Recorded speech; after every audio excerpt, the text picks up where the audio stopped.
आं दा बर्थमान दंफैयो खैराबारियाव थानाय दाउला पार्कआव बेनो जाहैबाय दाउला पार्क बे खैराबारिनि दाउला पार्कखौ मुंख्लं गार्डेन होननानैबो बुङो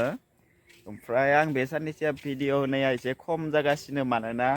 15 सेप्तेम्बर दिन आंना एडिआरनि हाई सेकेन्डारि HS नि माने एग्जाम दङ बे कुमरिकाटाव जागोन एडमिटआबो ओंखारखाबाय नोंथांमोनाथ' मोनथिखायो एडमिटबो ओंखारखाबाय होननानै एग्जामा 15 तारिखै जागोन बेनिखायनो एसे बेरायनाया खम जागासिनो भिडिअफोरा खम फैगासिनो 15 तारिखनि उनाव नोंथांमोना नायलांबाय थाबिन एकदम ताग्रा डेन्जार ब्लग बानायगोन ओमफ्राय बे साननैसोआ एसे खम जागासिनो आरोना बेनो जाहैबाय मुंख्लं गार्डेन खैराबारिनि नाय जि समायनाखा ना मोजांथार बेनो जाहैबाय टावार बे गार्डेननि मेन एट्राक्सनानो जाहैबाय नैबे टावारा ओमफ्राय बे जिं पिलार मोनब्रै दङ दाउला माब्रै बे पिलाराव बे अरिजिनाल दाउला नङा बे जाहैबाय माने माबानि कंक्रिटनि धालायनि ओमफ्राय नैबेथ' सिम्बल जोंनि हारिनि नाय डिमापुरावबो दङ बेबायदि एकदम मोजांथार ना ओमफ्राय बे जाहैबाय टावार ओमफ्राय बेथिं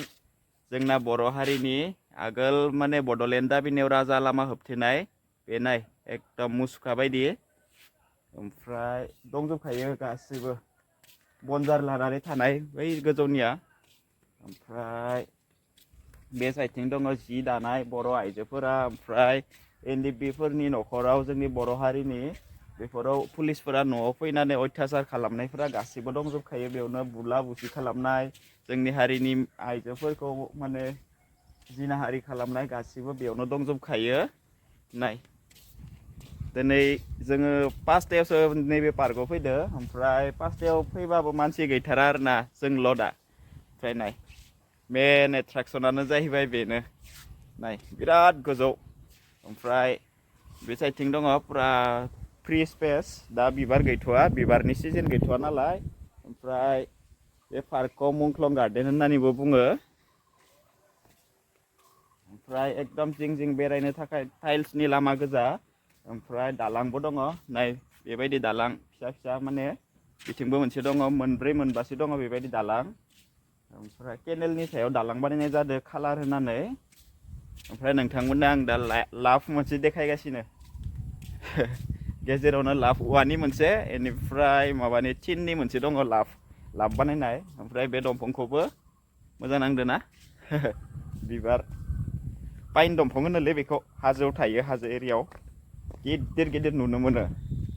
ओमफ्राय नैबे भिडिअ'आनो जागोन आनकाट भिडिअ माने इडिट सिडिट गैया डाइरेक्ट आनकाट माने काट गैखाया नाय लाभ खोन्थिगासिनो नोंथांमोननो नाय लाभ औवानि नैबे लाभआनो जाहैबाय औवानि आंना एडिआरइ हाई सेकेन्डारि पासनि एग्जामा कुमारिकाटाव गोलैदों सोरबाफोर जुदि आंनि भिडिअखौ कुमारिकाटानिफ्राय नायो लोगो हमनो हागोन 15 तारिखे आं कुमारिकाटा HS स्कुल बेयाव गोलैदों आंनि एग्जाम सेन्टारा नोंथांमोना लोगो हमनो हागोन आरोना सोरबाफोर जुदि बेनिफ्राय नायोबा ओमफ्राय बिदि आरोना टाइल्सनि गासिबो ओमफ्राय नाय डास्टबिन औवानि बेवहाय प्लास्टिकनि माने चिप्सनि पेकेट दै बथल बेफोरखौ दोननाय माने बेलासि टाइमाव फैनानै एसे इन्जय फैनो मोजां माने ओरैनो चिल खालामफैनो जिरायफैनो टाइम पास नाय बिथिं डाइनिं टेबोल दङ औवानि जिरायग्रा दङ ओमफ्राय सियार दङ बिथिंबो डाइनिं टेबोल नायबाय था नोंथांमोना ओमफ्राय दासो गायगासिनो फिसा बिबारनि दंफां गायगासिनो ओमफ्राय नाय साथाबो दङ ओरैनोथ' दंफां साया दंखायो अब्लाबो साथा दङ नाय बिथिंबो औवानि जिरायग्रा बिथिंबो बकुल दंफांनि सिङाव ओमफ्राय बिथिं डास्टबिन औवानि नोंथांमोननो दालां खोन्थिगासिनो र' मोजां मोनसे दालां कालारफुलनो ओमफ्राय लाभबो खोन्थिगासिनो नोंथांमोना नायलांबाय था लाभआ बै खाथियाव दङ आंनि खाथियाव बेयावनो मानसिफ्रा फट' लाफायो सेलफि लाफायो मोजां नाङो लाभखौबो मुंख्लं गार्डेन खैराबारि होननाय लिरनाय दङ नै बेनो जाहैबाय लाभ मुंख्लं गार्डेन खैराबारि होननाय लिरनाय दङ बे थिननि मोजांथार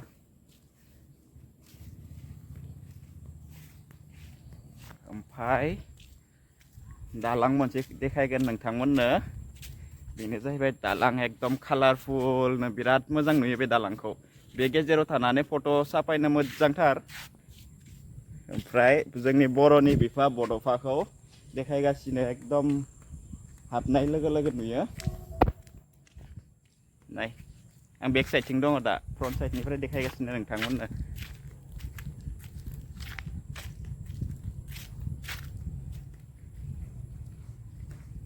नाय बेनो जाहैबाय फ्रन्ट साइडनिफ्राय बड'फा बर'नि बिफा ओमफ्राय मेन गेटआ बै नुहुरनाया बे मेन गेटआव माने टिकेट काउन्टारबो दङ टिकेट दाननानै हाबबोनांगौ 20 रुपिस सासेयाव टिकेट काउन्टारनिफ्राय टिकेट लानानै फै ओमफ्राय डाइरेक्ट हाबफैदो दसे जिरायफै ओमफ्राय बे नाय फुरा फ्रि जायगा मोजांथार नायनो हागोन ओमफ्राय बेथ' नाय बर'नि बिफा बड'फा ओमफ्राय साइकेल मोनसे दङ कालार होनाय बे गेजेरावसो दंमोन आं दिनैसो खेबनै फैबाय बे पार्कआव दिनैसो सेकेन्ड टाइम नाय कालार होना दोनदो साइकेलखौ ओमफ्राय नाय लहानि सियार जिरायनो हागोन बेयाव गाखोनानै आं गाखोनि र' लहानिसो नाय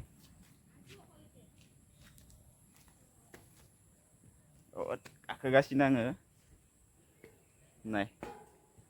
लहानि जिरायबाथाय आइरन नांगोन नाय आइरन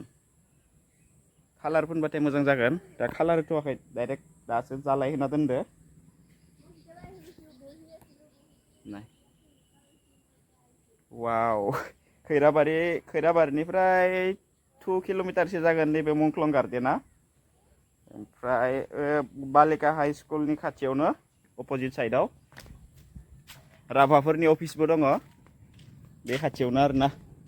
ओमफ्राय बे साइडथिं दङ फुख्रि नैबे पार्कनि आन्दारावनो फिसारि नोंथांमोना नायनो हागोन नाय फिसारि ओमफ्राय आङो गेजेराव थांफिनसै राउन्ड फाखोसे बेरायनानै देखायनोसै नोंथांमोननो डास्टबिन 20 रुपिसल' आंखौ दारि सिननायखाय बोरैबा नुदोलै दिनै बेनो जाहैबाय दालां बेनिफ्राय नैबे दंफांखौ जि मोजां नाङोना नाय स्र' स्र' नाय मा दंफांबा नाय एकदम मोजांथार बे दंफाङा नायनो डिसेम्बर जानुवारि फेब्रुवारि बे दानाव मोजांथार गोजां बोथोरावसो ना बिबारनि सिजनफोरा गेन्दे फुलफोरनि दालिया बिबार बेफोरो गिदिरानो पार्कआ उनाव लासै लासै मोजां जागोन नाय बे साइडथिंनो टावारा नाय बिराद गोजौ ना ओमफ्राय दाउला माब्रै दङ पिलाराव बे साइडथिंबो जिरायनाय नाय ओमफ्राय नै दंफां दङ मोजांनो बे दंफांखौ मोजां नाङो नारिखल दंफां बायदि ओमफ्राय आङो गिदिंगासिनो नाय टावारा बेनिफ्राय आनकाट भिडिअ एकदम इडिट गैया डाइरेक्ट हगारनो हाखागोन ओमफ्राय बेथिंबो दङ गथ'फोरनि गेलेनाय दङ बिथिं नाथाय हाग्रा जाना दङ एसे मेनटेनेन्सनि खमि दङ नैबे पार्कआव जे मेनटेनेन्स खालामबाय थाबाथाय आरो साबसिन जागोन ओमफ्राय बिथिंथ' एकदम हाग्रा जाना दं ग्रास गोजामोन ओमफ्राय बेयाव मुलि होनानै ग्रासफोरखौ माने गैला आरोना रानजोब्बाय आरो मोजां जासिगोन बिराद ग्रास दंमोन आं खेबसे फैदोंमोन मास मोनथामसो सिगाङाव ओमफ्राय नाय बिथिंबो दालां मोनसे दालां बिदि दालां 6-7थासो दङ आङो दा राउन्ड बेरायगासिनो बै न' नुनायाव बेयावबो जिरायहैनो हायो आङो खेबनै फैबाय मोजांखौनो नाङो जोंनि गामिनिफ्राय 7 किल'मिटारसो जायो नैबे जायगाया 7 किल'मिटार 7 किल'मिटारालाय बेसे गोजान मथा मथि 20 मिनिट 20 मिनिट्सफोरावनो मोनफैयो जोङो एडिआरइनि एग्जामा एकदम मोनफैथारबायलै खाथियाव जेबो फरायनाय जायाखै मा जागोनलै सिलेबासानो कमप्लिट जाथाराखै ग्रेड 3नि एग्जामा नायनोसै लेट्स सी मा जायो नाय एकदम मिडल सेन्टारावनो बे टावारा ओमफ्राय बे साइडथिं दङ बैग्रि दंफां ओमफ्राय जिरायनाय चेयार दङ मोजां जागोन बोसोरनै बोसोरथामसो उनाव दंफांफोरा देरजोबबाथाय बिबारनि दंफांफोरा देरजोबबाथाय मोजां जागोन जोंनि बर' हारिनि मुंख्लंफोरखौ डेडिकेटेड खालामनानै बानायनाय जादों नैबे पार्कखौ माने खैराबारि ओनसोलनि मुंख्लंफोरनि नेमफोरा बेवहाय गासिबो दंजोबखायो रोखा रोखायै लिरनाय मार्बल पाथरजों टाइल्सनि गासैबो टाइल्स गोजा बेफोरो ओमफ्राय नाय मुंख्लंफोरनि नेमफोरा दंजोबखायो रोखा रोखायैनो बेवहाय लिरनाय